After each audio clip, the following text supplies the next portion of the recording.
Bonjour, mesdames et messieurs, bon réveil, bienvenue dans ce journal. Conseil des ministres hier mercredi au palais de la présidence en présence du chef de l'État, le président Alassane Ouattara. Le gouvernement valide une extension à 465 millions d'euros, soit plus de 250 milliards de francs CFA pour le port de San Pedro.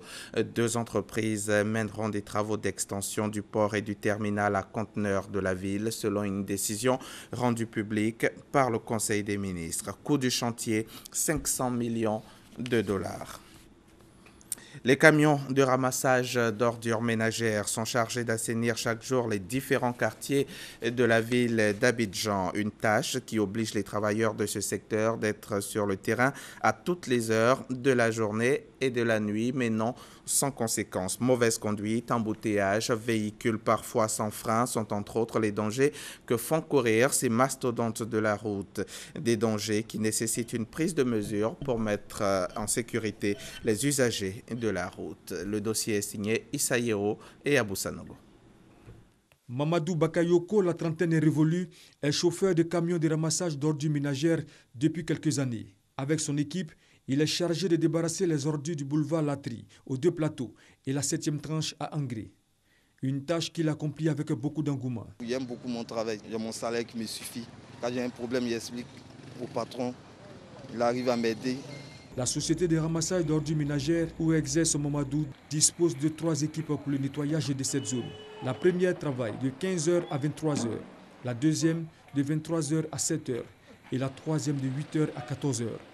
Pour lui, le respect de ces horaires est un impératif. Dans la journée, si nous on ne sort pas, nos patrons prennent des pénalités, nous on prend des pénalités sur ça. Pour sa part, la directrice de l'Agence nationale de la salubrité urbaine, Anna Sur, explique que la majorité du ramassage se fait la nuit, mais n'empêche qu'il est autorisé que les camions travaillent dans la journée. Entre 2011, où cette mesure a été prise, et 2013, on a environ 55% de collecte nocturne contre 45% de collecte diurne, n'est-ce pas, donc dans la journée. Et depuis 2013 jusqu'à ce jour, nous sommes environ à 70% de collecte nocturne contre 30% pour la journée. Toutefois, elle déplore le manque de sérieux de certaines sociétés, la nuit dans l'accomplissement de leurs tâches. À partir de minuit jusqu'à 7h du matin, c'est là qu'il y a les problèmes. Donc vous avez certains opérateurs qui sautent une ou l'autre des tranches, en tout cas qui ne sont pas bien exécutés. Et pour ces opérateurs, donc, on applique des pénalités. Si ces camions de ramassage d'ordures ménagères jouent un rôle important dans l'assainissement des quartiers, il n'en demeure pas moins qu'ils constituent un véritable danger sur les routes. Manque de feu arrière, mauvaise conduite des chauffeurs, le travail aux heures de pointe dans la journée, embouteillage sont autant de désagréments causés par ces mastodontes. Quotidiennement, même ces camions nous posent problème. C'est l'embouteillage. Nous ne savons pas si les visites techniques sont bien faites, sont faites de façon permanente ou aux dates qu'il faut. Maintenant, vu leur état, c'est vraiment un danger souvent. Il faut qu'on trouve une solution à ça parce que en pleine journée, ramasser les ordures peut passer là, ça crée des embouteillages, ça crée des accidents. Des griefs rejetés par Mamadou Bakayoko. Le fait qu'on sorte tôt dans la journée, ça ne gêne personne. Par exemple, si je suis sur une grande voie, si je dois faire les deux côtés, je fais un côté pour aller, c'est vrai, il a créé un peu l'embouteillage, mais je suis obligé. Mais où j'essaie, il doit garer et puis ça crée trop d'embouteillage, je continue. Et peut-être que mon retour, mes éboueurs vont passer de l'autre côté pour prendre la poubelle pour venir mettre. Face aux nombreuses plaintes des usagers, la Nature explique les raisons de la vétusté des camions de ramassage. Cette vétusté des camions s'explique par plusieurs raisons. La raison principale, c'est les arriérés de paiement. Tout ceci fait que demander des investissements à ces opérateurs devient difficile. Le ministre Anne Loto, depuis son arrivée, il faut dire que les problèmes de paiement sont vraiment résolus. Malgré ces explications, la réalité est tout autre sur le terrain. À la Riviera Palmeraie, un chauffeur de camion de ramassage d'ordures ménagères mal inspiré endommage un véhicule en stationnement. Il y a un côté de mariage. Moi, mon côté était un peu libre. Ils sont venus vers moi. Ils ont dit que non, décidé. Quand il a vu rétro, il a vu que non, vraiment, il a touché son camion, il a garé. Un agent de police de service constate que le chauffeur ne dispose d'aucune pièce afférente. En guise d'excuse, le conducteur lui fait savoir qu'elle se trouve avec le patron de la société qu'il emploie. En pareille circonstance, le policier du service constat se voit dans l'obligation d'attendre une arrivée probable de ce dernier. Dans ce cas, si vous avez du boulot à faire ou une urgence, vous êtes obligé d'abandonner la procédure et faire réparer votre véhicule à vos frais, comme c'est le cas de ce conducteur qui n'a pas voulu être filmé. Pour les usagers, une solution doit être trouvée. Dans la journée, quand ils sont au milieu de la circulation comme ça, vraiment c'est très dangereux. Il y a beaucoup qui n'ont pas de freins. Bon, beaucoup même quand ils sortent dans les carrefours comme ça, ils sortent parce qu'il faut sortir. Donc beaucoup ont trop peur de ces camions. Les autres ont peur parce qu'ils se disent qu'on n'a pas de freins. Il ne faut pas qu'ils vont avoir peur. C'est le travail. On ne peut pas rouler un véhicule sans frein. Moi aussi, étant à ma vie, il y a des enfants, il y a ma femme, je suis marié. Donc, il ne peut pas prendre un gros camion, quoi, sortir sans frein, non. Mais si il constate tout de suite qu'il n'y a pas de frein, il rentre au garage. Malheureusement, le pire. La Côte d'Ivoire l'a connu le vendredi 10 juin dernier, avec la chute d'un camion de ramassage dans la lagune Brié au niveau du pont Général de Gaulle. Un accident causé par un excès de vitesse. Malgré cet état de fait, ces camions débarrassent le district autonome d'Abidjan de près de 100 000 tonnes d'ordures ménagères par mois.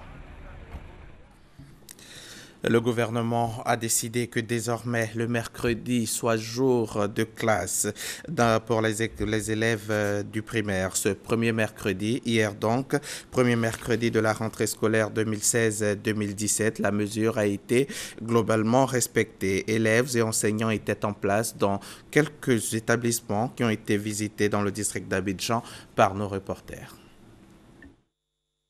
Plus de repos les mercredis matins pour élèves et enseignants du primaire. Mercredi est désormais jour ouvrable, un jour inscrit sur le tableau des élèves et sur leur emploi du temps.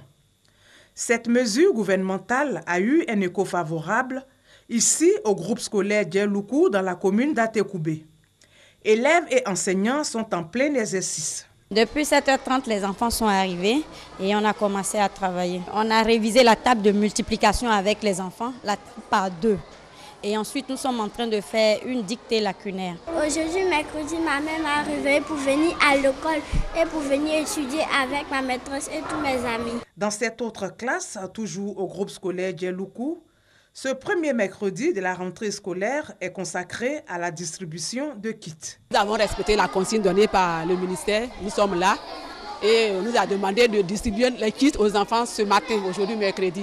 C'est ce que nous sommes en train de faire. Pour un suivi effectif des cours de mercredi, le COGES est aussi sur le terrain. J'ai visité toutes les classes, tous les enseignants sont là, les directeurs sont là, ils sont en train de faire les cours. Vraiment, je suis très content. Chaque semaine, je fais une visite à l'école, chaque 2 jours.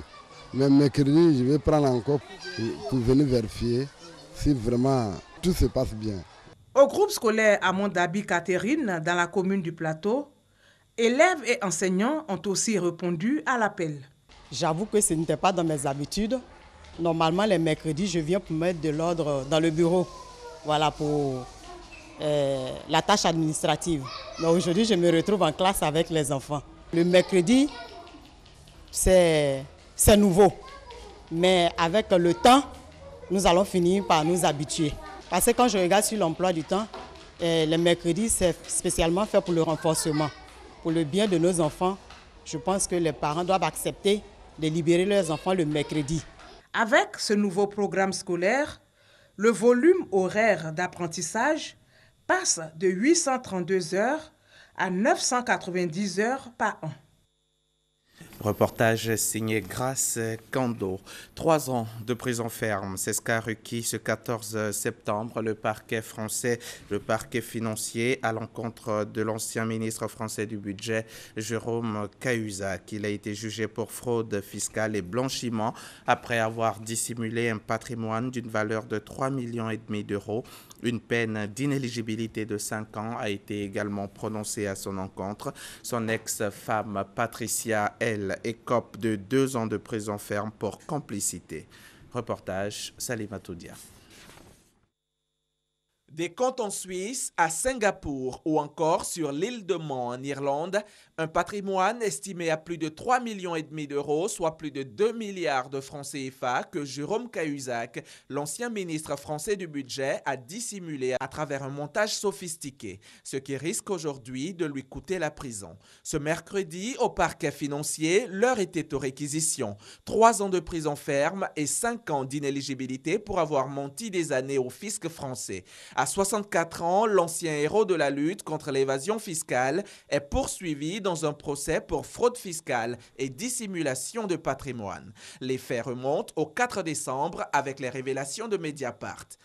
Le site assure que Jérôme Cahuzac a possédé pendant de longues années et jusqu'en 2010 un compte au sein de la banque suisse UBS à Genève qu'il n'a jamais déclaré au fisc. Ce compte aurait été vidé et l'argent placé dans une banque à Singapour. Une plongée dans l'opacité des sociétés offshore pour un ministre tenu de déclarer son patrimoine avant son entrée au gouvernement en 2012. Il nie d'abord les faits, puis démissionne du gouvernement en 2013 et finit par faire ses aveux au juge.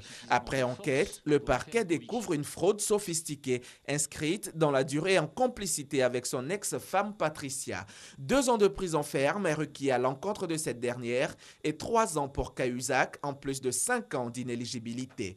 Pour la chef du parquet financier, il s'agit là de sanctions requises pour punir la trahison pour avoir sacrifié tous les principes pour l'appât du gain. Une réquisition qui annonce sans doute l'épilogue d'un procès riche en révélations dans un scandale politico-financier. Le Slovène Alexander Čeferin a été élu ce mercredi 14 septembre matin nouveau président de l'UEFA à Athènes avec 42 votes sur 55 face à son rival hollandais Michael van Praag. Malgré sa large victoire, Alexander Čeferin devra prouver rapidement qu'il ne sera pas le président faible que certains redoutent. Le Slovène succède au Français Michel Platini, suspendu pour 4 ans après le paiement controversé de 1,8 million d'euros reçu en 2011 de Joseph Blatter, président déchu de la FIFA. En République démocratique du Congo, l'opposition revient au dialogue après un accord trouvé sur les élections à l'issue d'un conclave entre 5 délégués de la majorité et 4 de l'opposition. On sait ce mercredi 14 septembre que le calendrier électoral va bien commencer par l'élection présidentielle. La Libye est au bord de la guerre civile. Le chef du gouvernement d'union lance un appel au dialogue entre toutes les parties. Il faut éviter l'escalade, c'est ce qu'il dit alors que la prise des terminaux pétroliers par les forces du général Haftar inquiète aussi la communauté internationale. Le général dissident s'est rendu mardi durant quelques heures à N'Djamena. Il a été reçu par le président Déby qui l'avait invité à le rencontrer. Le pasteur américain Steven Anderson, connu pour ses propos homophobes, ne mettra pas les pieds en Afrique du Sud. Le ministère de l'Intérieur vient d'empêcher sa venue dans le pays, dont la Constitution protège les minorités sexuelles.